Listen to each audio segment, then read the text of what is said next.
প্রিয় দর্শক আসসালামু আলাইকুম। কোর ভিশন ফাউন্ডেশনের উদ্যোক্তা উন্নয়ন কার্যক্রম ভিশন ফর সাকসেসে স্বাগতম। দর্শক, আমরা সবাই চাই সফলতা, কিন্তু সফলতার কি প্রস্তুতি প্রয়োজন? সফলতার কোনো শর্টকাট পথ আছে কি? উদ্যোক্তা সৃষ্টির মাধ্যমে ক্ষমতায়ন, এই ভিশনের আলোকে স্বনির্ভর কমিউনিটি সৃষ্টির লক্ষ্যে সফলতা, প্রস্তুতি, ভিশন এইসব নিয়ে কোর ভিশন ফাউন্ডেশনের আয়োজন ভিশন ফর সাকসেস। আমাদের আজকের অতিথি council member Rory I Lancman. Assalamu alaikum. Thank you for having me. Welcome to Vision for Success. My pleasure.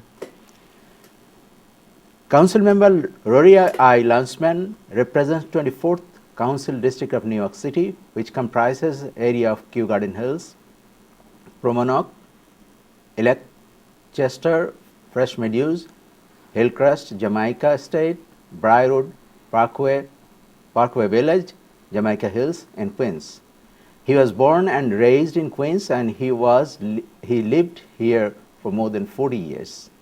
Councilman Lansman chairs the Council's Committee on Courts and Legal Services and serve as members of all the Council's committees covering the criminal justice system, public safety, fire and criminal justice services, juvenile justices, oversight and investigation. Yeah, I think we have introduced correctly, or you want to add something here? No, you got it right. Thank you. So, Councilman, you are actually well acquainted with our community. A lot of community people, particularly those who are in Queens, you are very much involved in the community. So, why are you a politician? Why you are not a businessman or a professional? So, first, thanks for having me on the show, and I look forward to an interesting conversation. Before I was elected to the City Council, I was elected to the New York State Legislature. But before any of that, I was a lawyer in private practice.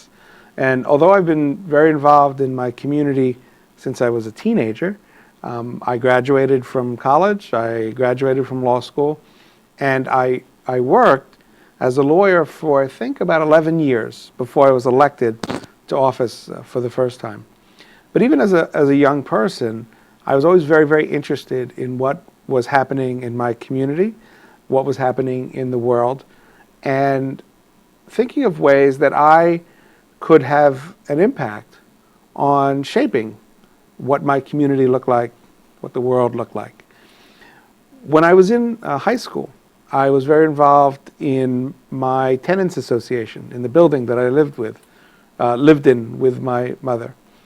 And we were able to affect some of the policies that were impacting us in the apartment building in which we lived. All the work that I've done since then has really been the same as what I did when I was a teenager. To get involved in issues that are important to me and the people that I live with, and to try to have the most amount of influence over things that affect my life. So now as a councilman, I represent a district of 160,000 people, including a large Bangladeshi community. And it's my responsibility to make sure that city government serves the needs of everybody in the district that I represent. And so you can think of that district with all those neighborhoods that you mentioned and all those people as being just an extension of that apartment building from when I was a teenager. Just a lot bigger, the issues are a lot more important, more complex, but it's the same thing. I feel very strongly that I can make a difference in my community. And as I've risen in politics, the definition of my community has just gotten bigger and bigger. So it was a plan to become a politician, or it No, I wouldn't say that. I did realize from that experience in high school and in college, I served in the Army, I did realize that what was most meaningful and satisfying to me was to be involved in how decisions get made in my community. I don't want to say just serving the community, because you can serve the community in many ways. You're serving the community. Your organization serves the community. I had a particular idea that I wanted to serve the community through political activity.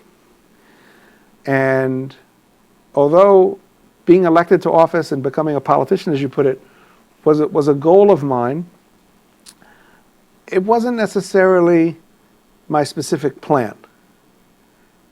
Fortunately for me, it turned out that I had an opportunity to run for an office and win and get elected. But that didn't happen overnight, and it wasn't necessarily going to happen. You know, when I graduated law school, I worked at a law firm. And it was one of these big law firms in Manhattan. And there was a process for how you start to become ultimately a partner in the law firm. I think it was 7 years or 8 years. And if you worked hard and you billed a lot of hours and people liked you, you know you would get to the end. Having a political career is very different if you want to be an elected official. It requires a lot of luck, to be honest with you, for there to be an opening at the right time and you to be the right person to fill it. So I went along my career as a lawyer, married, have children, staying involved in the community. And fortunately, the opportunity presented itself for me to be able to run and to win. But I was doing the groundwork for many, many years so that when that opportunity presented itself, I could do it. So you said that to become a politician, somebody must have some kind of plan or some kind of visions. You know, it's very important when you do anything, whether it's this TV show, whether it's the organization that you run, whether you want to run for the city council, that you lay the groundwork so that when you do it, there's a solid foundation. In my case, I got elected to the state assembly when I was 36, 37, in 2006. By that time, I had served on my local community board for 16 years. I had chaired the local hospital community board. I had been involved in this thing and that thing. People knew me. I had a record that I could talk about. I had a professional background that people would respect. I was a lawyer. You could have other professional backgrounds, but that was mine. And so all those pieces came together. It's very, very hard to decide that you want to do anything, let alone running for office in this big, diverse, complicated city, just like you thought of it, out of the blue. The district that I represent is very diverse in every way, ethnically, religiously, economically. The only way that you can win election to an office is to build a coalition of people from all different backgrounds. That takes time. It's very hard to just show up to a community that you're not familiar with and have that community trust you to give you their vote. When I ran for the council in 2013, I had a lot of support from the Bangladeshi community because people who were leaders of that community knew me over many years, and we worked hard to forge a relationship. That takes groundwork. And what are the challenges you have faced? As a council member or someone who wanted to become a politician?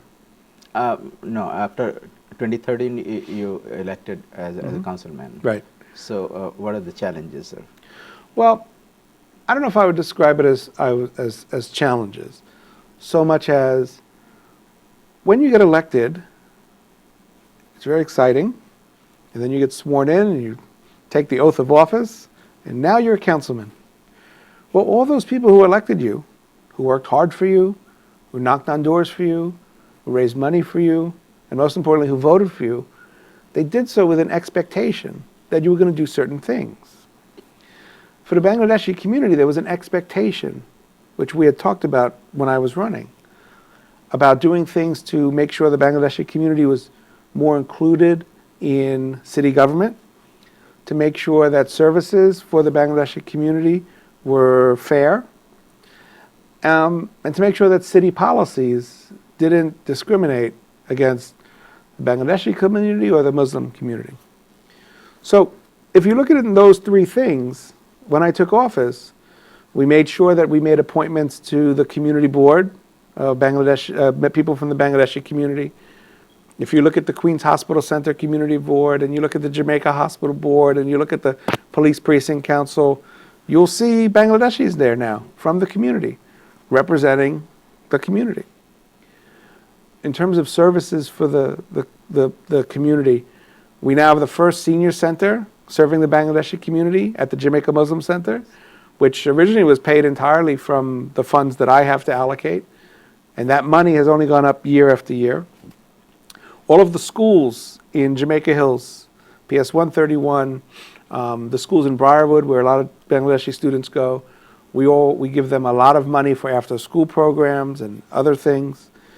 If you look at Captain Tilly Park, which is the main park in the heart of the Bangladeshi community, so much money has gone into the park to improve the lake and to improve the park itself.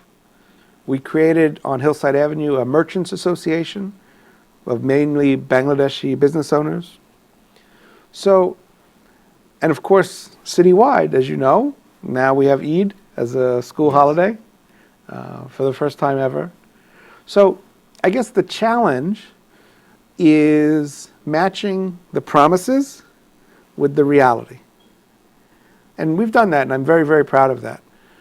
But we've only been able to do that in partnership with the Bangladeshi community and the community's own leaders. We'll take a commercial break. We'll come shortly. Dear viewers, stay with us. We are taking a commercial break.